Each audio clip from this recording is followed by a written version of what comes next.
നമസ്കാരം. മലയാളി വാർത്ത ആനുകാലികത്തിലേക്ക് സ്വാഗതം. നമസ്കാരം. ഈ രാഹുൽ വിഷയത്തിൽ വീണ്ടും കേരളത്തെ മുഴുവൻ ഞെട്ടിക്കുന്ന, പോലീസിനെ അടപടലം കുരുക്കുന്ന കൂടുതൽ വിവരങ്ങൾ പുറത്തേക്ക് വരികയാണ്. കഴിഞ്ഞ ദിവസങ്ങളിൽ ഈ ഫെനി നയനാൻ ചില വിവരങ്ങളൊക്കെ രാഹുൽ മാങ്കൂട്ടത്തിലിനെ പിന്തുണച്ചുകൊണ്ട് സംസാരിച്ചിരുന്നു. എന്നാൽ ഇന്ന് കഴിഞ്ഞ ദിവസം രാഹുലിനെ പിന്തുണച്ചുകൊണ്ടൊരു പോസ്റ്റ് ഇട്ടതിൻ്റെ പേരിൽ വലിയ രീതിയിൽ തനിക്ക് സൈബർ ആക്രമണം നേരിടേണ്ടി വന്നുവെന്നും, എന്നാൽ എനിക്ക് കുറച്ചുകൂടി കാര്യങ്ങൾ തുറന്നു പറയാനുണ്ട്, കാരണം മാധ്യമങ്ങൾ എനിക്കൊരു സ്പേസ് തരുന്നില്ല, എൻ്റെ ഭാഗം പറയാൻ എനിക്കൊരു സ്പേസ് തരുന്നില്ല.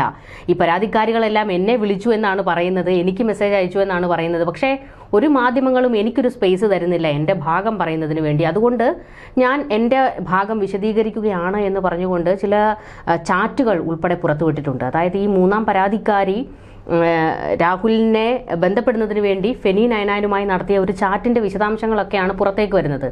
ഈ ചാറ്റ് കാണുമ്പോൾ തന്നെ ഇന്നിപ്പോൾ കേരളം പൊടുന്നനെ പറയുകയാണ്, കണ്ടില്ലേ ഇതിലെ സത്യാവസ്ഥ എന്താണെന്ന് മനസ്സിലാകുന്നില്ലേ, കേസ് അടപടലം പൊളിഞ്ഞു വീഴുന്ന കാഴ്ചയല്ലേ കാണുന്നത് എന്ന്.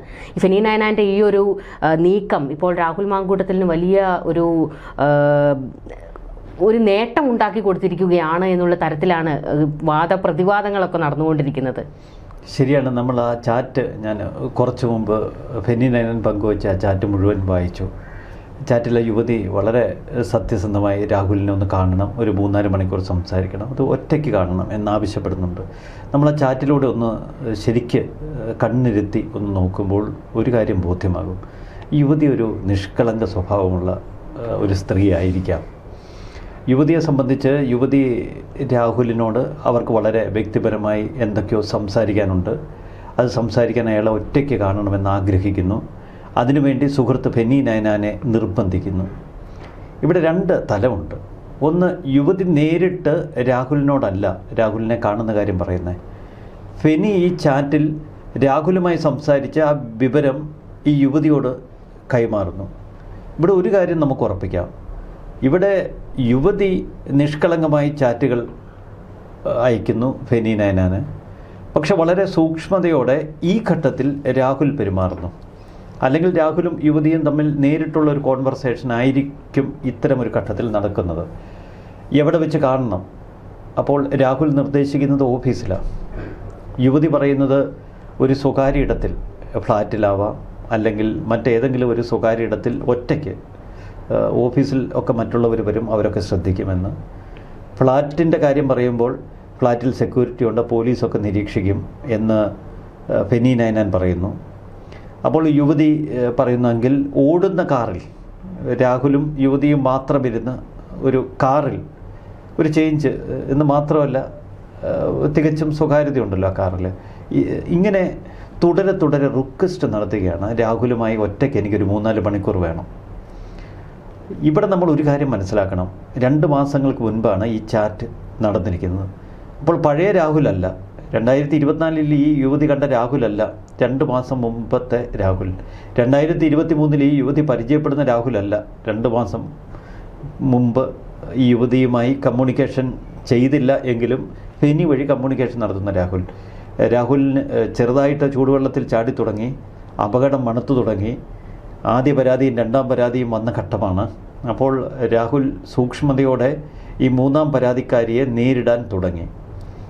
ഈ 2 മാസം മുൻപ് വരെ പരാതിക്കാരി രാഹുലുമായി ബന്ധപ്പെട്ടിരുന്നു എന്ന് വേണം നമുക്ക് ഇതിൽ നിന്ന് ഊഹിക്കാൻ.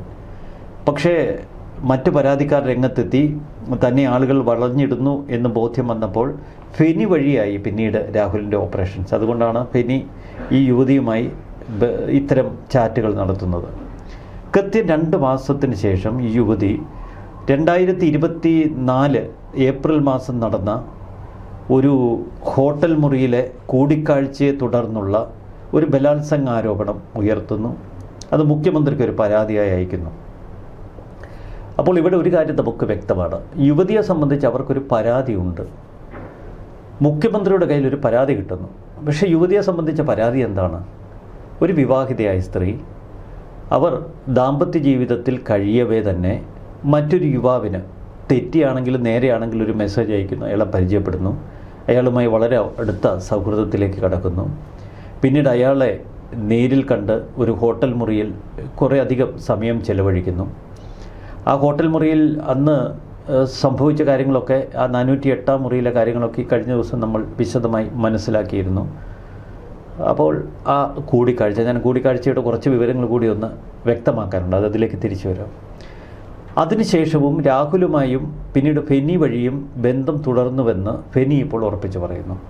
1 മാസം മുമ്പ് 2 മാസം മുമ്പ് വരെ, നവംബർ വരെ ഈ യുവതി താനും രാഹുലുമൊക്കെയായി ബന്ധപ്പെട്ടിരുന്നു, വലിയ സൗഹൃദത്തിലായിരുന്നു. അപ്പോൾ ഇവിടെയാണ് ഞാൻ ആദ്യം പറഞ്ഞ യുവതിക്ക് നിഷ്കളങ്കമായി യുവതിയെ നമ്മൾ ധരിക്കുന്ന ഒരു നിമിഷം എന്നൊക്കെ പറയുന്നത്. യുവതിയെ സംബന്ധിച്ച് യുവതി രാഹുലുമായി അത്ര അടുത്തിരുന്നു. പക്ഷേ ഈ അടുത്ത കാലത്ത് ചില പ്രശ്നങ്ങളൊക്കെ രാഹുലിനുണ്ടായതോടെ ഇതൊക്കെ അപകടമാണെന്ന് മനസ്സിലായി. രാഹുൽ യുവതിയിൽ നിന്ന് പൂർണ്ണമായി അകന്നു കാണും. ഇതിനെ തുടർന്ന് യുവതിക്ക് സ്വാഭാവികമായൊരു പകയുണ്ടാകും. ആ പകയുടെ ഭാഗമായി ഒരു പരാതി മുഖ്യമന്ത്രിക്ക് എല്ലാവരും അയക്കുന്നത് പോലെ, ആദ്യ പരാതി മുഖ്യമന്ത്രിക്കാണല്ലോ ആദ്യ പരാതിക്കാരി കൊണ്ടേ കൊടുത്തത്. 2ാം പരാതിക്കാരി പ്രതിപക്ഷ പാർട്ടിയായ കോൺഗ്രസിൻ്റെ KPCC അധ്യക്ഷനാണ് കൊടുത്തത്. അപ്പോൾ വീണ്ടും ഈ KPCC അധ്യക്ഷന് പരാതി കൊടുക്കുന്നതിൽ നല്ലത് മുഖ്യമന്ത്രിക്കാണെന്ന് യുവതിക്ക് മനസ്സിലായി. അപ്പോൾ യുവതി നേരെ മുഖ്യമന്ത്രിക്ക് ഒരു ഇമെയിൽ അയക്കുന്നു. മുഖ്യമന്ത്രിയുടെ കയ്യിൽ ഇത് വലിയ ആയുധമായി. കാരണം തൻ്റെ രാഷ്ട്രീയ എതിരാളിയെ വീഴ്ത്താൻ ഒരു പരാതി ഇങ്ങോട്ട് കിട്ടുവാണ്. പക്ഷെ അവർക്കിടയിലുള്ളത് എന്താ? ഒരു സ്വകാര്യ ബന്ധത്തിൻ്റെ പേരിലുള്ള ഒരു വഴക്ക്, ഒരു സ്വകാര്യ ബന്ധത്തിൻ്റെ പേരിലുള്ള ഒരു സംശയവും തർക്കവും. അതാണ് കേരളത്തിൻ്റെ മുഖ്യമന്ത്രിക്കൊരു പരാതിയായി യുവതി നൽകുന്നത്. പിന്നീട് നമ്മൾ കേൾക്കുന്നത് മുഖ്യമന്ത്രി ഒരു പ്രത്യേക അന്വേഷണ സംഘത്തിന് ഈ പരാതി കൈമാറുന്നു. രാഹുലിനെ എത്രയും പെട്ടെന്ന് അറസ്റ്റ് ചെയ്യാനുള്ള നിർദ്ദേശം നൽകുന്നു. അർദ്ധരാത്രി രാഹുലിൻ്റെ ഹോട്ടൽ മുറിയിലേക്ക് ഇരച്ചെത്തുന്ന ഒരു പോലീസ് സംഘം, 8 അംഗ പോലീസ് സംഘം. അതൊക്കെ ഹോട്ടൽ വരെ എത്തുന്ന കാഴ്ചകൾ നമ്മെ ഭയപ്പെടുത്തുന്നതാണ്. വേഷപ്രച്ഛന്നരായി വാഹനങ്ങൾ പോലും മാറ്റി ഹോട്ടലിലേക്ക് ചെന്ന ഒരു തീവ്രവാദിയെ പിടിക്കാൻ എന്നതുപോലെ ആ റിസപ്ഷനിലെ മൊബൈൽ ഫോണുകളൊക്കെ പിടിച്ചെടുത്ത് രാഹുലിനെ കീഴ്പ്പെടുത്തി നേരെ പത്തനംതിട്ട എയർ ക്യാമ്പിലേക്ക് കൊണ്ടുവരുന്നു. ഇവിടെ അട്ടപ്പട്ടലം പാളി നിൽക്കുകയാണ് കേരള പോലീസ്. അന്ന് ഈ രാഹുൽ മാങ്കൂട്ടത്തിലിൻ്റെ അറസ്റ്റിന് തൊട്ടടുത്ത ദിവസം കേരളത്തിൻ്റെ DGP ആയിരുന്ന TP സെൻകുമാർ ചില വെളിപ്പെടുത്തലുകൾ നടത്തി. ഈ അറസ്റ്റ് നടപടിക്രമങ്ങളുടെ ലംഘനമാണ്. 2-3 പോയിന്റുകൾ അദ്ദേഹം ചൂണ്ടിക്കാട്ടി. ഒന്ന്, പരാതിക്കാരി കാനഡയിലാണ്. പരാതിക്കാരി ഇമെയിലിലൂടെ അയച്ചൊരു പരാതിയാണ്. സാധാരണഗതിയിൽ വിദേശത്തുള്ള ഒരു യുവതിയോ യുവാവോ ആരെങ്കിലും ഒരു പരാതി അയക്കുമ്പോൾ ആ പരാതിയിന്മേൽ ഒരു FIR രജിസ്റ്റർ ചെയ്യണമെങ്കിൽ ഈ പരാതി നൽകുന്നയാൾ കേരളത്തിലെത്തിയിരിക്കണം. ഈ പരാതി നൽകിയ ആളിൽ നിന്ന് വിശദമായ മൊഴിയെടുപ്പ്, പ്രാഥമിക പരിശോധന നടത്തിയിരിക്കണം. ഇതൊന്നും ഉണ്ടായില്ല. പരാതിക്കാരി തൊട്ടടുത്ത ദിവസം കേരളത്തിലെത്തുമെന്ന് അന്ന് അന്വേഷണ സംഘം പറഞ്ഞിരുന്നു. നമ്മളത് മാധ്യമങ്ങളിലൂടെ അറിഞ്ഞു. തൊട്ടടുത്ത ദിവസം പോയിട്ട് ഇതുവരെ, ഇന്ന് ഈ നിമിഷം വരെ പരാതിക്കാരി കേരളത്തിലെത്തിയിട്ടില്ല. അപ്പോൾ അന്വേഷണ സംഘം അട്ടപടലം വിറച്ചു നിൽക്കുകയാണ്. കാരണം പരാതിക്കാരി കേരളത്തിലെത്തി മൊഴി രേഖപ്പെടുത്തി ആ മൊഴിയിൽ പരാതിക്കാരിയുടെ ഒപ്പുവയ്പ്പിക്കണം. പരാതി രജിസ്റ്റർ ചെയ്ത് കഴിഞ്ഞാൽ 24 മണിക്കൂറിനകം ബലാത്സംഗ കേസാണ്. പരാതിക്കാരിയുടെ മെഡിക്കൽ എടുക്കണം, വൈദ്യപരിശോധന പൂർത്തിയാക്കണം. ഇതൊന്നും ഉണ്ടായില്ല. വിദേശത്തുള്ളൊരു പരാതി വിദേശത്ത് നിന്ന് ഒരു യുവതി ഇങ്ങോട്ട് അയച്ചതിന് തൊട്ടു പിന്നാലെ രാഹുൽ മാങ്കൂട്ടം എന്ന രാഷ്ട്രീയ ശത്രുവായതുകൊണ്ട് മാത്രം ഭരണകൂടം ഒരു വേട്ടപ്പട്ടിയെ പോലെ ചാടിയിറങ്ങി അയാളെ അറസ്റ്റ് ചെയ്ത് അകത്തിട്ടു. ആദ്യ ദിവസങ്ങളിൽ എന്താണ് സംഭവിക്കുന്നതെന്ന് അറിയാതെ ആ അറസ്റ്റിന് പിന്നാലെ മാധ്യമങ്ങളൊക്കെ കുരച്ച് ചാടി ഓടിച്ചെന്നു. രാഹുൽ ഇക്കുറി എന്നേക്കുമായി ഭൂമുഖത്ത് നിന്ന് അസ്തമിക്കുമെന്ന തലത്തിൽ ചാനൽ ചർച്ചകളിൽ ചിലർ ആക്രോശങ്ങൾ മുഴക്കി. പിന്നീട് പോലീസ് ഒരാഴ്ചത്തെ കസ്റ്റഡിയാണ് ആവശ്യപ്പെട്ടത്. രാഹുലിന് 7 ദിവസം കസ്റ്റഡി വേണമെന്ന് അതിശക്തമായ ആവശ്യം പോലീസ് ഉയർത്തിയിരുന്നു. പക്ഷേ മജിസ്ട്രേറ്റ് അനുവദിച്ച് വെറും 3 ദിവസം. എന്നിട്ട് ഈ കസ്റ്റഡി കാലാവധി, അതാണ് നമ്മൾ പോലീസിൻ്റെ ഏറ്റവും വലിയ ഒരു വീഴ്ച, ഒരു തകർച്ചയായി കാണുന്നത്. നമുക്കറിയാം, മിനിങ്ങാന്നാണ് രാഹുൽ മാങ്കൂട്ടത്തിലിനെ പോലീസ് കസ്റ്റഡിയിലേക്ക് വിട്ടുകൊടുക്കുന്നു. ഉച്ചയ്ക്ക് പോലീസ് രാഹുൽ മാങ്കൂട്ടത്തിലിനെ കസ്റ്റഡിയിലെടുത്ത് എന്താണ് ചെയ്തത്? ഒന്നും ചെയ്തില്ല. നേരെ സ്റ്റേഷനിൽ കൊണ്ടുപോയി ചോദ്യം ചെയ്തു. കാര്യങ്ങളൊക്കെ ചോദ്യം ചെയ്യലൊന്നും നടന്നില്ല. രാഹുൽ ഒന്നും സംസാരിച്ചില്ല, പോലീസ് ഒന്നും സംസാരിച്ചില്ല. രാഹുലിനെ കണ്ട മാത്രയിൽ അവിടെ ഉണ്ടായിരുന്ന പോലീസുകാരൊക്കെ ചിരിച്ച് കളിച്ച് വർത്തമാനം പറഞ്ഞിരിക്കുകയായിരുന്നു എന്നാണ് ഇപ്പോൾ വരുന്ന വിവരം. ഇന്നലെ വെളുപ്പിന് 5:40 എന്തെങ്കിലും ഒന്ന് ചെയ്യണമല്ലോ, നേരെ ഹോട്ടലിലേക്ക് കൊണ്ടുപോയി. തിരുവല്ലയിലെ ക്ലബ് 7 ഹോട്ടലിൽ 408 മുറിയിലെത്തി. പക്ഷേ അത് പൂർണ്ണമായും പോലീസിനും അവർ കെട്ടിപ്പൊക്കിയ കേസിനും കിട്ടിയ ഏറ്റവും വലിയ തിരിച്ചടിയായി. കാരണം ആ 408 നമ്പർ മുറിയിലേക്ക് ആദ്യം എത്തിയത് പരാതിക്കാരിയാണ്. രാഹുൽ പിന്നീടാണ് എത്തുന്നത്. രാഹുൽ മുറിക്കുള്ളിലേക്ക് വരുമ്പോഴും തിരിച്ചു വരുമ്പോഴും അയാളുടെ ഭാവാദികൾ ജീവനക്കാരുടെ മൊഴികളിൽ നിന്ന് പോലീസ് രേഖപ്പെടുത്തേണ്ടി വന്നു. അയാൾ വളരെ ഉല്ലാസവാനായി കയറി വരുന്നു, ഉല്ലാസവാനായി തിരിച്ചിറങ്ങി പോകുന്നു. 1 മണിക്കൂർ ഹോട്ടൽ മുറിയിലുണ്ടായിരുന്നു. പക്ഷേ ഇവിടെ പരാതിക്കാരിയുടെ പരാതി പൂർണ്ണമായും തകർന്നടിയുന്നത് ഇന്നലത്തെ തെളിവെടുപ്പിലാണ്. കാരണം പരാതിക്കാരി പറഞ്ഞത് എന്താണ്? വന്ന പാടെ അതിക്രൂരമായി മൃഗീയമായി തന്നെ ബലാത്സംഗം ചെയ്തുവെന്നാണ്. ഒരക്ഷരം സംസാരിച്ചില്ല. സംസാരിക്കാനായി താൻ വിളിപ്പിച്ചു വരുത്തി. പക്ഷെ തന്നോട് സംസാരിക്കാതെ തൻ്റെ മേൽ ചാടി വീണ് മുഖത്ത് തുപ്പി മുഖത്തടിച്ച് ശരീരമാസകലം മാന്തിക്കീറി തന്നെ ബലാത്സംഗം ചെയ്തു. താൻ കെഞ്ചി അയാളുടെ മുന്നിൽ യാചിച്ചിട്ടും തന്നെ വെറുതെ വിട്ടില്ല എന്നാണ് പരാതി. ഇവിടെയാണ് നമ്മൾ ഈ പരാതിയുടെ ഒരു തകർച്ച മനസ്സിലാക്കുന്നത്. കാരണം ഇപ്പോൾ പോലീസിൻ്റെ പരിശോധനയിൽ ഒരു കാര്യം വ്യക്തമായി. 1 മണിക്കൂറിലധികം സമയം രാഹുൽ മാങ്കൂട്ടം ആ മുറിയിൽ ചെലവഴിച്ചു. ഇതാണ് പരാതി തകർന്നടിയാനുള്ള ഏറ്റവും വലിയ കാരണം ക്രൂരമായ ഒരു ബലാത്സംഗത്തിന് ശേഷം ഈ ഒരു വേട്ടക്കാരനെ മുറിയിൽ 1 മണിക്കൂറോളം ഒരു യുവതി താമസിക്കാൻ അനുവദിച്ചു. ആ യുവതിക്കൊപ്പം 1 മണിക്കൂറോളം ചെലവഴിച്ചു എന്ന് പറയുന്നത് തികച്ചും അവിശ്വസനീയമാണ്. ഇത്ര വലിയ ക്രൂരമായൊരു ബലാത്സംഗം ചെയ്യപ്പെട്ടാൽ ആ യുവതി എത്രയും പെട്ടെന്ന് കതക് തുറന്ന് പുറത്തിറങ്ങി രക്ഷപ്പെടാനുള്ള മാർഗം എന്തെങ്കിലുമൊക്കെ ചെയ്യും. അത്തരം ശ്രമങ്ങൾ ഒന്നും ഉണ്ടായിട്ടില്ല. രാഹുൽ യാതൊരുവിധ ഭാവവ്യത്യാസങ്ങളുമില്ലാതെ പുറത്തേക്ക് ഇറങ്ങിപ്പോകുന്നു. അപ്പോൾ ഇത് ഈ പരാതിയിൽ വന്ന ഏറ്റവും വലിയൊരു പാളിച്ചയാണ്. പിന്നീട് വിവാഹ വാഗ്ദാനം എന്ന ഒരു ആരോപണം പരാതിയിലുണ്ട്. അത് ഒരിക്കലും നിലനിൽക്കില്ല. കാരണം വിവാഹിതയാണ് യുവതി. അപ്പോൾ പൂർണ്ണമായും ആ പരാതിയും തകർന്നടിഞ്ഞു. മറ്റൊന്ന്, തൻ്റെ കയ്യിൽ നിന്ന് പണം അപഹരിച്ചുവെന്നാണ്. ആ പണം ഇപ്പോഴിതാ ഫെനി നൈനാൻ ഇന്നലെ ഇട്ട ഒരു ഫേസ്ബുക്ക് കുറിപ്പിൽ പറയുന്നു, KSU പരിപാടിക്ക് പോലും 5000 രൂപ അയച്ചു കൊടുത്തു ഈ യുവതി. അതിനർത്ഥം രാഹുലുമായി ബന്ധപ്പെട്ട എല്ലാ പ്രവർത്തനങ്ങൾക്കും യുവതി സ്വമേധ അങ്ങോട്ടേക്ക് പണം അയച്ചുകൊണ്ടിരുന്നു. എല്ലാറ്റിനും ഒടുവിൽ 2024 അതിക്രൂരമായി രാഹുൽ ബലാത്സംഗം ചെയ്തു എന്ന ആരോപണം ഉയർത്തിയ ഇതേ യുവതി 1 വർഷം പിന്നിട്ടിട്ടും രാഹുലിനെതിരെ ആരോപണങ്ങൾ ഉയർന്നിട്ടും രാഹുലിനെ ഒറ്റയ്ക്ക് തനിക്ക് കാണണമെന്നും 3-4 മണിക്കൂർ സമയമെങ്കിലും വേണമെന്നും ആവശ്യപ്പെടുന്നു. അത്തരമൊരു സുപ്രധാന തെളിവാണ് ഇപ്പോൾ ഫെനി നൈനാൻ പുറത്തുവിട്ടിരിക്കുന്നത്. ഇത് പരാതിക്കാരിയുടെ പരാതി തകർക്കുന്നതല്ല, പകരം വേട്ടക്കാരുടെ ഓരോ നീക്കവും തകർക്കുന്നതാണ്. അതിലപ്പുറം കേരള പോലീസ് അട്ടപടലം വെട്ടിലാകുന്ന കാഴ്ചയാണ്. ഇവിടെ എന്തുകൊണ്ട് കേരള പോലീസ് വെട്ടിലാകുന്നു അതുകൂടി നമുക്കൊന്ന് പരിശോധിക്കാം. ഈ യുവതിയുടെ മൊഴി ഇതുവരെ രേഖപ്പെടുത്തി അതിൽ യുവതിയുടെ ഒപ്പ് വാങ്ങിയിട്ടില്ല. യുവതിയെ വൈദ്യപരിശോധനയ്ക്ക് വിധേയമാക്കിയിട്ടില്ല. യുവതിയെ പ്രാഥമികമായി കാര്യങ്ങൾ മനസ്സിലാക്കാൻ യുവതിയെ വിളിപ്പിച്ചു വരുത്തി ഒരു പ്രാഥമിക പരിശോധന പൂർത്തിയാക്കേണ്ടതുണ്ട്. അതൊന്നും ഇവിടെ നടന്നിട്ടില്ല. അപ്പോൾ എന്താണ് സംഭവിക്കുന്നത്? ഈ കേസിൽ യുവതിയുടെ ഭാഗത്ത് നിന്ന് വേണ്ടത്ര മൊഴി ലഭിച്ചിട്ടില്ല എന്ന് രാഹുലിൻ്റെ അഭിഭാഷകർ ഇപ്പോൾ കോടതിയിൽ ചൂണ്ടിക്കാട്ടും. യുവതി അന്വേഷണവുമായി സഹകരിക്കുന്നില്ല.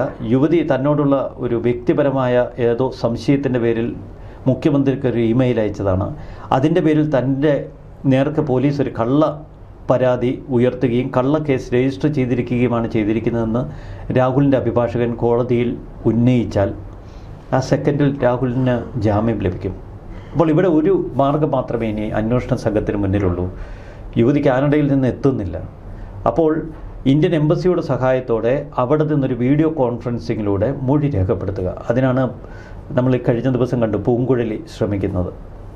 പക്ഷേ അതിന് ഹൈക്കോടതിയുടെ അനുമതി വേണം. ഇത്തരമൊരു അനുമതി ചോദിച്ച് ഇനി ഹൈക്കോടതിയിലേക്ക് ചെന്നാൽ എന്താകും അവസ്ഥ? അവിടെയാണ് നമ്മൾ ഈ കേസിൻ്റെ മറ്റൊരു തലം ചെയ്യേണ്ടത്.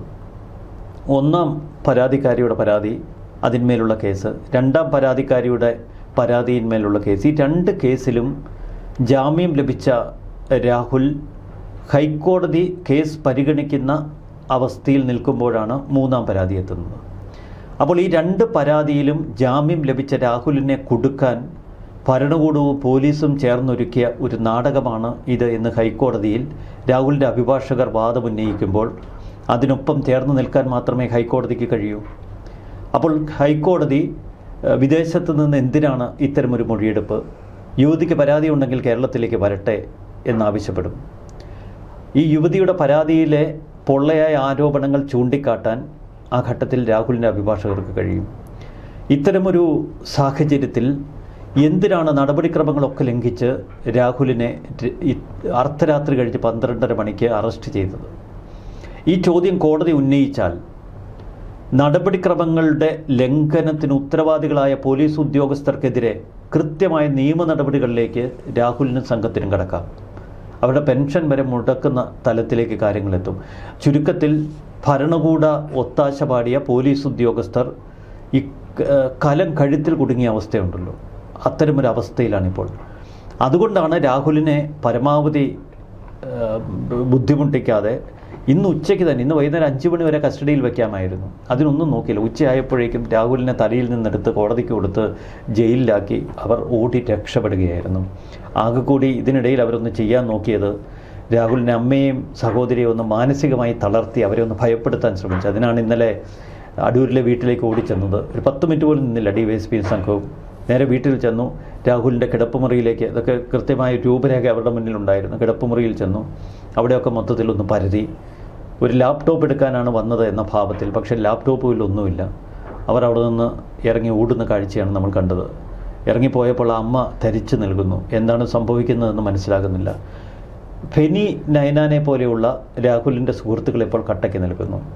അവർ ഇന്ന് പുറത്തുവിട്ടിരിക്കുന്ന ഈ ചാറ്റിനപ്പുറത്ത് പല തെളിവുകളും തൻ്റെ കയ്യിലുണ്ടെന്നാണ് രാഹുൽ അവകാശപ്പെടുന്നത്. പക്ഷേ ആ തെളിവുകളൊക്കെ തൻ്റെ ഫോണിലാണ്. 2 ഫോണുകളുണ്ട്. ഒന്ന് സാംസങ്ങിൻ്റെ ഒരു ഫ്ലിപ്പ് ഫോൺ, അത് നേരത്തെ തന്നെ ആദ്യ ദിവസം തന്നെ പോലീസ് കസ്റ്റഡിയിലെടുത്തിരുന്നു. രണ്ടാമത് രാഹുലിൻ്റെ ഒരു ഐഫോണുണ്ട്. അത് പാലക്കാട് KPM ഹോട്ടലിൽ നിന്ന് കണ്ടെടുക്കുകയായിരുന്നു എന്നാണ് പോലീസ് പറഞ്ഞത്. പക്ഷേ ആദ്യ ദിവസം തന്നെ രാഹുൽ ഈ 2 ഫോണും കയ്യിലെടുക്കാൻ ശ്രമിച്ചപ്പോൾ ഒരു ഫോൺ റൂമിലിടാൻ പോലീസ് തന്നെ ആവശ്യപ്പെട്ടുവെന്നാണ് നമ്മൾ അറിയുന്നത്. പിന്നീട് എന്തോ വലിയ സംഭവം കണ്ടെടുത്തതുപോലെ പോലീസ് ആ ഫോൺ അവിടെ നിന്ന് വീണ്ടെടുക്കുന്നു. ചുരുക്കത്തിൽ രാഹുൽ മാങ്കൂട്ടത്തിന് അനുകൂലമായി ഈ കേസ് മാറുന്ന കാഴ്ചയാണ് നമുക്കിപ്പോൾ കാണാൻ കഴിയുന്നത്. ഇതിൻ്റെ സദാചാര മൂല്യമോ മറ്റ് വ്യക്തിപരമായ ആക്ഷേപങ്ങളോ അതിലേക്കൊന്നും കടക്കുന്നില്ല. നിയമപരമായ തലം മാത്രം നമ്മൾ ഇഴകീറി പരിശോധിക്കുമ്പോൾ ഇതാണ് നമുക്ക് മുന്നിൽ തെളിയുന്നൊരു വസ്തുത. കഴിഞ്ഞ ദിവസം ഇപ്പോൾ ഫേസ്ബുക്ക് കുറിപ്പ് ഇടുമ്പോഴും ഫെനി നയനാൻ പറഞ്ഞൊരു കാര്യമുണ്ട്. ഇന്ന് ഫേസ്ബുക്ക് പോസ്റ്റ് ഇടുമ്പോഴും ഫെനി നയനാൻ പറയുന്നൊരു കാര്യമുണ്ട്. അതായത് എനിക്ക് പറയാനുള്ള കാര്യങ്ങൾ അത് കേൾക്കാൻ പോലും മാധ്യമങ്ങൾ തയ്യാറാകുന്നില്ല. ഞാൻ ചില മാധ്യമങ്ങളെ ബന്ധപ്പെട്ടു. ഞാൻ ഈ വിവരം അവരോട് പറഞ്ഞു. ആ വസ്തുത അവർ മനസ്സിലാക്കിയിട്ട് പോലും ഒരു ചർച്ച നടത്തുമ്പോൾ എന്നെ വിളിക്കാനോ അല്ലെങ്കിൽ എൻ്റെ ഒരു ഫോൺ കോൾ ഒന്ന് ആഡ് ചെയ്യാനോ ഒന്നും ഇവർ സമ്മതിക്കുന്നില്ല. അപ്പോൾ എൻ്റെ ശബ്ദം അടിച്ചമർത്താൻ അല്ലെങ്കിൽ രാഹുലിന് അനുകൂലമായ കാര്യങ്ങൾ എവിടെയെങ്കിലും ആരെങ്കിലും പറയുന്നുണ്ടെങ്കിൽ അതിനെ അടിച്ചമർത്താനുള്ള ഒരു നീക്കം മാധ്യമങ്ങളുടെ ഭാഗത്ത് നിന്നുണ്ടാകുന്നുണ്ട്. ഇത് മാധ്യമങ്ങളും കൂടി ചേർന്ന് നടത്തുന്ന ഒരു വേട്ടയാടലാണ് എന്ന് കൃത്യമായ ഒരു പോയിന്റ് ഫെനി നയനാൻ എടുത്ത് പുറത്തിടുന്നുണ്ട്. കഴിഞ്ഞ ദിവസം രാഹുലിനെ കോടതിയിൽ എത്തിക്കുമ്പോൾ, കോടതിയിൽ നിന്ന് പുറത്തേക്ക് ഇറക്കുമ്പോൾ ചില മാധ്യമങ്ങൾ പോലും പറയുന്നുണ്ടായിരുന്നു, എന്തൊരു ചിരിയാടാ നിൻ്റെത് എന്ന്. നീ ഇത്രയും ഉണ്ടായിട്ടും നിൻ്റെ ആ ചിരിക്ക് കുറവൊന്നുമില്ലല്ലോ, ഇപ്പോൾ വായിട്ടലയ്ക്കലൊന്നും ഇല്ലേ എന്നുള്ള ചില ചോദ്യങ്ങൾ മാധ്യമങ്ങളിൽ കൂടി നിന്നവർ പോലും ചോദിക്കുന്നുണ്ട്. അല്ല, ഈ ഫെനി നയനാൻ ഒന്നുകൂടി പറഞ്ഞു ഇന്നലത്തെ ആ പോസ്റ്റിൽ. ഈ 2ാം പരാതിക്കാരിയുടെ ഒരു പരാതി ഉണ്ടല്ലോ, ആ പരാതിയിൽ ഫെനി നയനാനാണ് അതിനെ ഈ ഹോം സ്റ്റേയിലേക്ക് കൂട്ടിക്കൊണ്ടുപോയി ഈ മൃഗീയമായ ആക്രമണത്തിന് ആ വേട്ടക്കാരൻ്റെ മുന്നിലേക്ക് വലിച്ചെറിഞ്ഞത് എന്ന പരാതിക്കാരി പറയുന്നുണ്ടായിരുന്നു. അന്നത്തെ 2ാം പരാതിക്കാരി ബംഗളൂരു സ്വദേശിനി. ഫെനി പറയുന്നത് ഇതിൽ മൊഴി കൊടുക്കാനായി താൻ പോലീസിന് മുന്നിൽ ചെന്നു. ഇങ്ങനൊരു സംഭവം നടന്നിട്ടില്ല എന്ന് പോലീസിന് മുന്നിൽ താൻ തറപ്പിച്ച് പറഞ്ഞു. എന്നാൽ പോലീസ് തന്നോട് ചില കാര്യങ്ങൾ ചോദിച്ചറിഞ്ഞതിന് ശേഷം പൊയ്ക്കോളാൻ പറയുകയത്, തന്നെ അറസ്റ്റ് ചെയ്യുകയോ കസ്റ്റഡിയിലെടുക്കാൻ ശ്രമിക്കുകയോ ഒന്നും ചെയ്തില്ല. എന്തുകൊണ്ടാണ്? ആ കേസ് കെട്ടിച്ചമച്ചതാണ് എന്ന് പോലീസിന് മനസ്സിലായി. എന്നെ അറസ്റ്റ് ചെയ്യാൻ അതുകൊണ്ടാണ് പോലീസ് തയ്യാറാകാതിരുന്നത് എന്ന് ഫെനി ഫേസ്ബുക്കിൽ പോലീസിനെ വെല്ലുവിളിക്കുന്നു. അത് നമ്മൾ കാണാതെ പോകരുത്. 2ാം ദിവസം, അതായത് ഇന്ന്, മാധ്യമങ്ങളെ വെല്ലുവിളിക്കുന്നു.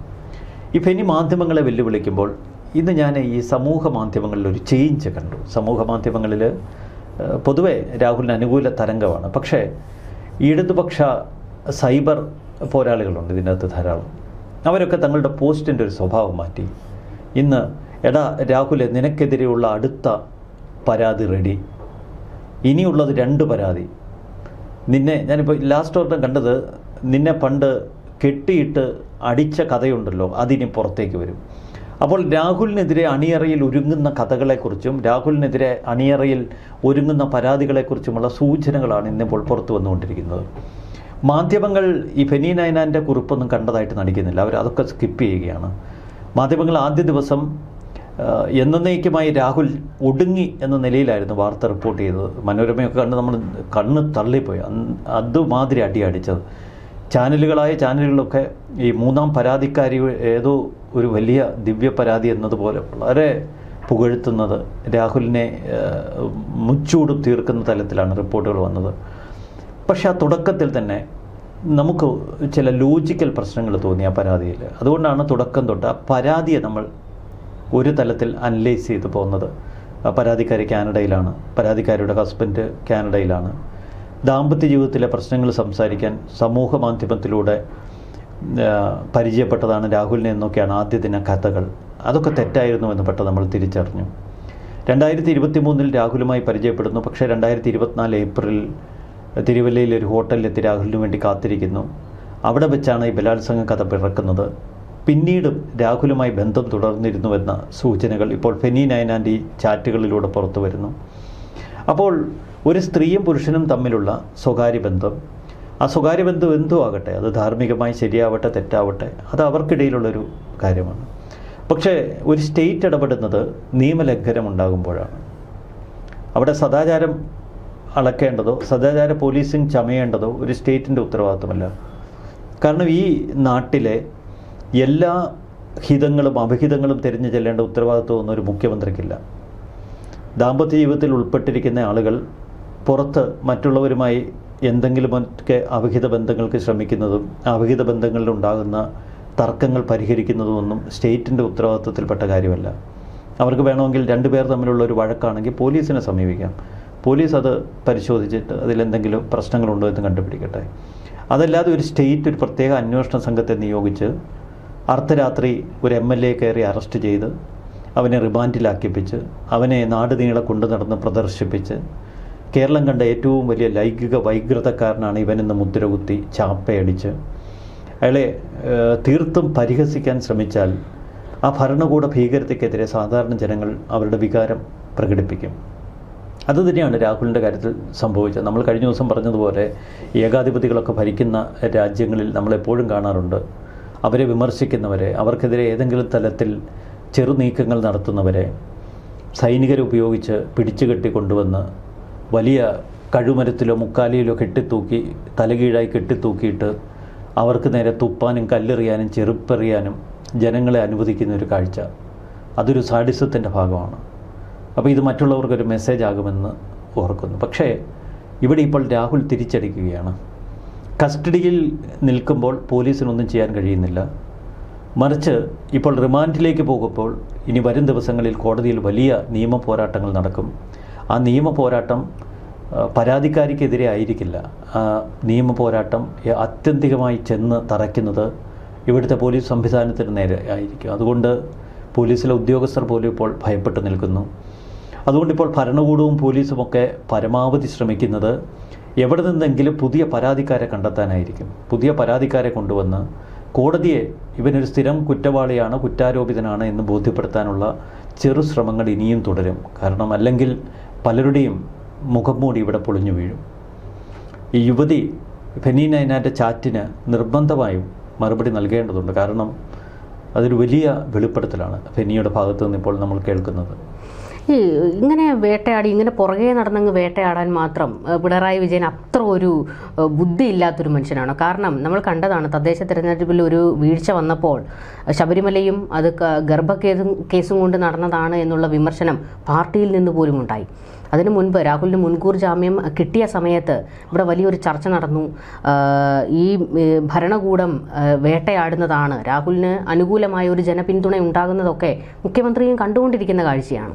ഈ രാഹുലിനെ അങ്ങ് പൂർണ്ണമായി വേട്ടയാടി ഇല്ലാതാക്കണമെന്നുള്ള ചിന്തയാണോ, അതോ ഈ ശബരിമല പേടിയിലുള്ള ആ ഒരു വേവലാതി കൊണ്ട് തൽക്കാലം മാധ്യമങ്ങൾക്ക് മുൻപിൽ നിന്ന് ശബരിമല എങ്ങനെയെങ്കിലും മറയ്ക്കണം എന്നുള്ള ഒരു നീക്കത്തിലാണോ ഈ രാഹുൽ വിഷയത്തിൽ പിണറായി വിജയൻ ഇത്രത്തോളം അങ്ങ് ഇറങ്ങി പ്രവർത്തിക്കുന്നത്? ഓരോ വേട്ടയാടലുകൾക്കും പിന്നിൽ കൃത്യമായ അജണ്ടയുണ്ട്. അത് വ്യക്തിവിരോധം മാത്രമായിരിക്കില്ല. ഇപ്പോൾ നമ്മൾ തിരിച്ചൊന്ന് ചിന്തിച്ച് ഈ പിണറായി വിജയനെ സംബന്ധിച്ച് ഒരുപാട് ഉത്തരവാദിത്തങ്ങളുള്ള കേരളത്തിൻ്റെ മുഖ്യമന്ത്രിയാണ്. അപ്പോൾ വിമർശനങ്ങൾ ഉന്നയിക്കുന്ന ഓരോരുത്തരുടെ നേർക്കും ഇങ്ങനെ രാവിലെ നോട്ട് ബുക്ക് എഴുതി ഇവനെ ഇന്ന് തീർക്കുക എന്ന് എഴുതി കുറിച്ച് ഓരോരുത്തരെ വിളിച്ച് ഉത്തരവാദിത്വം ഏൽപ്പിക്കാനൊന്നും കഴിയില്ല. പകരം ഈ ഭരണകൂടം എന്ന് പറയുന്ന ഒരു വലിയ സംവിധാനമുണ്ട്. ഒരു വ്യക്തി ഒരു അടയാളമാണ്, മുഖ്യമന്ത്രി എന്ന് പറയുന്ന ഒരു അടയാളമാണ്. ആ അടയാളത്തിന് ചുറ്റും ഒരുപാട് സർക്കിളുകളുണ്ട്. അതിൽ പോലീസുണ്ട്, പാർട്ടിയുണ്ട്, ഗുണ്ടകളുണ്ട്, ഇതിനോട് ചേർന്ന് നിൽക്കുന്ന പാർശ്വവർത്തികളുണ്ട്, അധികാരം നുണഞ്ഞു നിൽക്കുന്ന മറ്റൊരു ക്രീമി ലെയറുണ്ട്. അപ്പോൾ ഇവരൊക്കെ പുകഴ്ത്തുപാട്ടാണ് എപ്പോഴും ഈ അധികാരത്തിൻ്റെ അടയാളത്തിന് നേർക്ക് ഉയർത്തിക്കൊണ്ടിരിക്കുന്നത്. എപ്പോഴും മഹത്വവൽക്കരണം അത് ഏതൊരു അധികാര പോയിൻറ്റിൻ്റെയും വലിയ പ്രശ്നമാണ്. പ്രശംസകൾ, പുകഴ്ത്തുപാട്ടലുകൾ.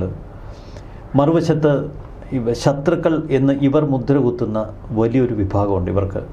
കാരണം ശത്രുവിനും അധികാരത്തിനും ഇടയിലുള്ള ആ സ്പേസാണ് ഇവർ ഒക്യുപ്പൈ ചെയ്തിരിക്കുന്നത്. അപ്പുറത്ത് ശത്രു ഇല്ലെങ്കിൽ ഭയപ്പാടില്ല. എപ്പോഴും അധികാരത്തെ ഒറ്റപ്പെടുത്തുന്നത് ഈ ഭയപ്പാടാണ്. തനിക്ക് ചുറ്റുമുള്ള വലിയൊരു പാർശ്വവൃന്ദം തന്നെ സംരക്ഷിച്ച് നിർത്തുന്നു എന്ന തോന്നലാണ് ഒരു ആശ്രിത ഭാവം ഇവരോടൊക്കെ വരാനുള്ളൊരു കാരണം. അപ്പോൾ ഈ ആശ്രിത ഗ്രൂപ്പുകൾ ശത്രുവെന്ന് മുദ്ര കുത്തിയവരെ തേടി എപ്പോഴും വേട്ടക്കിറങ്ങും.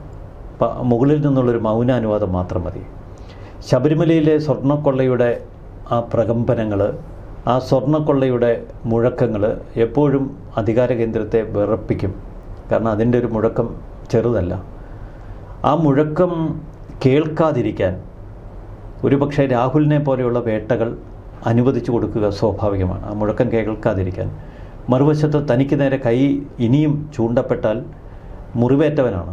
അവൻ വീണ്ടും തനിക്ക് നേരെ ചൂണ്ടുവിരലുമായി വന്നാൽ പഴയതുപോലെ ആവില്ല, കൂടുതൽ മാരകമാണ് എന്നൊരു ഭയമുണ്ട്. എപ്പോഴും വേട്ടയുടെ ഒരു അടിസ്ഥാനം എന്ന് പറയുന്ന ഭയമാണ്. അധികാരത്തെ എപ്പോഴും ചൂഴ്ന്നിറങ്ങി നിൽക്കുന്നതും ഒരുതരം വല്ലാത്ത ഭയമാണ്. ആ ഭയം തന്നെയാണ് രാഹുലിനെ വേട്ടയാടാനുള്ള ഏറ്റവും വലിയ കാരണം. ആ ഭയം പലതിൽ നിന്നുണ്ട്. ഒന്ന്, സ്വന്തം നേർക്ക് ആക്രമണമുണ്ടാകുമോ എന്ന ഭയം.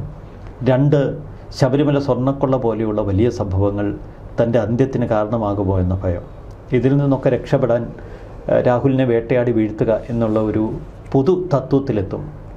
പക്ഷേ ഇതിൻ്റെ ഉപകരണങ്ങളാണ് ഇവിടെ പോലീസ് സംവിധാനം. ഈ പ്രത്യേക അന്വേഷണ സംഘമൊക്കെ ഇതിൻ്റെ ഉപകരണമായി നിൽക്കുകയാണ്. അവരാണ് ഇതിൻ്റെ ഏറ്റവും വലിയ ദുരന്ത ഫലം അനുഭവിക്കാൻ പോകുന്നത്. കോൺഗ്രസ്സൊക്കെ ഇപ്പോൾ രാഹുലിനെ വലിച്ചെറിഞ്ഞു, അതൊക്കെ നമുക്ക് സമ്മതിക്കാം. പക്ഷേ ആ രാഹുൽ പ്രേതം ഇപ്പോഴും കോൺഗ്രസിൻ്റെ പല കോണുകളിലുമുണ്ട്. ഇന്ന് പാലക്കാട് തങ്കപ്പം പറഞ്ഞിരിക്കുന്നു രാഹുൽ അവിടെ സ്വതന്ത്രനായി മത്സരിക്കുന്നെങ്കിൽ മത്സരിക്കട്ടെ എന്ന്.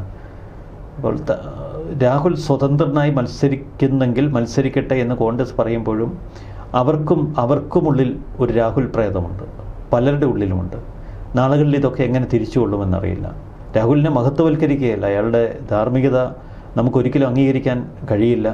അയാളുടെ സദാചാരം എപ്പോഴും ചോദ്യം ചെയ്യപ്പെടേണ്ടതാണ്. പക്ഷേ വേട്ട കടുത്തതാകുമ്പോൾ അത്തരം എലമെൻസ് ഒക്കെ അപ്രസക്തമാകും. അതാണ് ഇവിടെ സംഭവിച്ചത്. ഇവിടെ ഈ പറയുന്ന പോലെ തന്നെ ഈ രാഹുലിൻ്റെ അറസ്റ്റ് കഴിഞ്ഞതിന് ശേഷം CPM-ൻ്റെ സൈബർ ഗ്രൂപ്പുകളിലൊക്കെ നിറഞ്ഞത് പൂങ്കുഴലിക്ക് സല്യൂട്ട് കൊടുക്കുന്നതായിരുന്നു. എന്നാൽ ഇന്നിപ്പോൾ കാനഡയിൽ നിന്നുള്ളൊരു പരാതിക്കാരി മൗനം പാലിക്കുമ്പോൾ എല്ലാം നേരെ ഉൾട്ടയാകുന്നു എന്ന് കണ്ടപ്പോൾ അവരും കൈമലർത്തി മാറുകയാണെങ്കിൽ ഈ പറഞ്ഞതുപോലെ തന്നെ കോടതിയിൽ പോലീസ് സംവിധാനത്തിന് തലകുനിച്ച് നിൽക്കേണ്ടി വരും. അതുമാത്രമല്ല, ഈ രാഹുൽ അനുകൂലികളെല്ലാവരും തന്നെ പൂങ്കുഴലിയെ സൈബറിടത്തിൽ വലിയ രീതിയിൽ ആക്രമിക്കാൻ തുടങ്ങിയിട്ടുണ്ട്. നമുക്കറിയാം, കോടതിയിലേക്ക് എത്തുമ്പോഴത്തേക്ക് വൈകാരികമായിട്ടുള്ള ഇടപെടലുകളൊന്നും അവിടെ നടക്കില്ല. അവിടെ തെളിവാണ് ഏറ്റവും പ്രധാനമായിട്ടുള്ളത്. ഈ സാധാരണ ഈ പറയുന്ന പോലെ തന്നെ സമൂഹം ഈ ഇത്തരത്തിലുള്ള ബലാത്സംഗ കേസുകളിലൊക്കെ ചർച്ച നടത്തുമ്പോൾ നമ്മളെപ്പോഴും അതിനെ വൈകാരികമായി സമീപിക്കാൻ ശ്രമിക്കാറുണ്ട്. നമ്മൾ ദിലീപിൻ്റെ കേസിലുമൊക്കെ കണ്ടതാണ്. കോടതിയിൽ നിന്ന് ഒരു നീതി കിട്ടിയില്ല എന്ന് ജനം പറഞ്ഞത് അവർ വൈകാരികമായി ആ വിഷയത്തെ ഏറ്റെടുത്തു എന്നുള്ളത് കൊണ്ടാണ്. എന്നാൽ കോടതി നടപടികളെല്ലാം തെളിവിൻ്റെ അടിസ്ഥാനത്തിൽ മുൻപോട്ട് പോകുന്ന സംവിധാനമാണ്. അങ്ങനെ നോക്കുമ്പോൾ ഈ വിഷയത്തിൽ പോലീസിന് വലിയ തിരിച്ചടി ഉണ്ടാകുമ്പോൾ എല്ലാം പോലീസിൻ്റെ തലയിൽ കെട്ടിവെച്ച് മുങ്ങുന്ന ഒരു ആഭ്യന്തരമന്ത്രിയെ കാണേണ്ടി വരും. ഇതിനു മുൻപുണ്ടായ പല കാര്യങ്ങളിൽ നമ്മളത് കണ്ടിട്ടുള്ളതാണ്. എല്ലാ കാലത്തും പിണറായിക്ക് ഒരു ചാവേർ ആവശ്യമാണ്. അത് ഈ കേസിൽ പൂങ്കുഴലിയാണോ എന്നുള്ളതാണ്. പൂങ്കുഴലി എന്ന പോലീസ് ഉദ്യോഗസ്ഥയെ നമ്മൾ വ്യക്തിപരമായി ആക്രമിക്കേണ്ട, കാരണം അതൊക്കെ ഒരു യന്ത്രക്കൈകൾ മാത്രമാണ്. അല്ല, അതുപോലെ മിടുക്കിയായ ഒരു ഉദ്യോഗസ്ഥയെ പോലും അവരുടെ കരിയറിന് ഒരു ബ്ലാക്ക് മാർക്ക് ഉണ്ടാക്കുന്ന രീതിയിലേക്കാണ് ഇത് പോകുന്നത്. ഞാൻ പറഞ്ഞത് പൂങ്കുഴലി ഒരു യന്ത്രക്കൈ അല്ലെങ്കിൽ ഒരു പോലീസ് ഉദ്യോഗസ്ഥ, അവരെ വ്യക്തിപരമായി നമ്മൾ ശ്രദ്ധിക്കേണ്ടതില്ല. പക്ഷേ ഒരു പോലീസ് സംവിധാനത്തെ ദുരുപയോഗം ചെയ്തിരിക്കുന്നു. കൃത്യമായി കേരളത്തിൻ്റെ ആഭ്യന്തര വകുപ്പ് കൈയാളുന്ന ആഭ്യന്തര വകുപ്പ് മന്ത്രി പിണറായി വിജയൻ തൻ്റെ പോലീസ് സംവിധാനത്തെ ഇവിടെ ദുരുപയോഗം ചെയ്തു. അതിൽ ഒരു സംശയവുമില്ല. കാരണം ഈ വേട്ട അടിപൊടി പാളുമ്പോഴാണ്, ഈ വേട്ട അടപടലം തലകുത്തനെ വീഴുമ്പോഴാണ്. നമ്മളെപ്പോഴും ഇരയ്ക്കൊപ്പം നിൽക്കേണ്ടവരാണ്. പക്ഷേ ഇവിടെ ഇര ആര് എന്ന ചോദ്യമാണ് ജനം ഉയർത്തുന്നത്. കാനഡയിൽ നിന്നുള്ള ഒരു പരാതി, അതും ഒരു ഇമെയിൽ പരാതി, ഒരു സ്ത്രീക്കും പുരുഷനും ഇടയിലുള്ള സ്വകാര്യ പ്രശ്നങ്ങൾ, അവരുടെ വ്യക്തിപരമായ ജീവിതത്തിലുണ്ടായ ചില വൈരുദ്ധ്യങ്ങൾ, അതിൻ്റെ പേരിൽ വന്ന തർക്കങ്ങൾ, പ്രശ്നങ്ങൾ, ഇതൊക്കെ ഒരു പരാതിയായി മാറുമ്പോൾ ഒരു സ്റ്റേറ്റ് ഇത്ര കണ്ട് ആക്രമണോത്സുകത കാട്ടാവോ? അതാണ് ഇതിൻ്റെ അടിസ്ഥാനപരമായ ചോദ്യം. ഈ അതിജീവിതയുടെ പരാതിയുടെ ഓരോ ഇഴയും കീറി ഇപ്പോൾ മലയാളികൾ പരിശോധിക്കുന്നത് കൊണ്ടാണ്. ഇന്നിപ്പോൾ ഫെനി നൈനാൻ്റെ ആ ഫേസ്ബുക്ക് പോസ്റ്റിന് താഴെ വന്നിരിക്കുന്ന കമൻറ്റുകളൊന്ന് നോക്കി. എത്ര പച്ചയ്ക്കാണ് ആളുകൾ പറയുന്നത്, എത്ര ബുദ്ധികൂർമ്മതയോടെയാണ് ആളുകളുടെ സൂക്ഷ്മമായ വിമർശനം. ഇതൊക്കെ വായിക്കുമ്പോൾ ഒരു കാര്യം ഉറപ്പാണ്, ഈ ജനങ്ങൾ മരപ്പൊട്ടന്മാരല്ല കേരളത്തിലെ. പണ്ട് സിഗരറ്റ് കവറിൽ നമ്മുടെ ശിവശങ്കർ പറഞ്ഞിട്ടുണ്ട്, കേരളത്തിൻ്റെ മുഖ്യമന്ത്രി താൻ എന്ത് പറഞ്ഞാലും ഒരു സിഗരറ്റ് കവറിൻ്റെ ഒരു കുറച്ച് സ്പേസ് കിട്ടിയാൽ മതി, അതിൽ കുത്തി വരച്ച് ഓർഡർ തരുമെന്ന്. അങ്ങനെ ഒരു ഓർഡർ ഇപ്പോൾ ഒരു പരാതിക്കാരിയുടെ പരാതിയിന്മേൽ കൊടുത്ത ഒരു സ്റ്റേറ്റിൻ്റെ ഭരണാധികാരി പൂർണ്ണമായും വെട്ടിലാകുന്ന ഒരു വിചിത്ര കാഴ്ചയാണ് നമ്മുടെ മുന്നിൽ. എന്തായാലും രാഹുൽ വിഷയത്തിൽ ഫെനി നൈനാൻ നടത്തിയിരിക്കുന്നത് ഒരു നിർണായകമായ ഘട്ടത്തിൽ നിൽക്കുമ്പോൾ നിർണായകമായ ചില വെളിപ്പെടുത്തലുകൾ നടത്തുന്നു. അത് രാഹുലിന് അനുകൂലമായി മാറുന്ന ഒരു അവസ്ഥയാണ് ഇപ്പോൾ ഉണ്ടാകുന്നത്. എന്തായാലും രാഹുൽ ഇതുകൊണ്ടൊക്കെ തന്നെ ആയിരിക്കാം എപ്പോഴും ചിരിച്ചുകൊണ്ടാണ് മാധ്യമങ്ങൾക്ക് മുൻപിൽ വരുന്നത്. ഒരുപക്ഷെ അത് അയാളിലെ ക്രിമിനലിൻ്റെ ഒരു ചിരിയുമാകാം. എന്തായാലും അതൊക്കെ കോടതിയിൽ തെളിയേണ്ടതാണ്. കോടതിയിൽ ഇതിൻ്റെ നിയമ നടപടികൾ, വാദങ്ങളൊക്കെ നടക്കുമ്പോൾ അതിജീവിതമാർ ഇത്തരത്തിലുള്ള ചോദ്യം ചെയ്യലുകൾക്ക് മറുപടി പറയേണ്ടി വരും എന്നുള്ളത് മറ്റൊരു വസ്തുത. എന്തായാലും ഈ വിഷയത്തിൽ കൂടുതൽ ചർച്ചകളുമായി കാണാം. നമസ്കാരം. നന്ദി.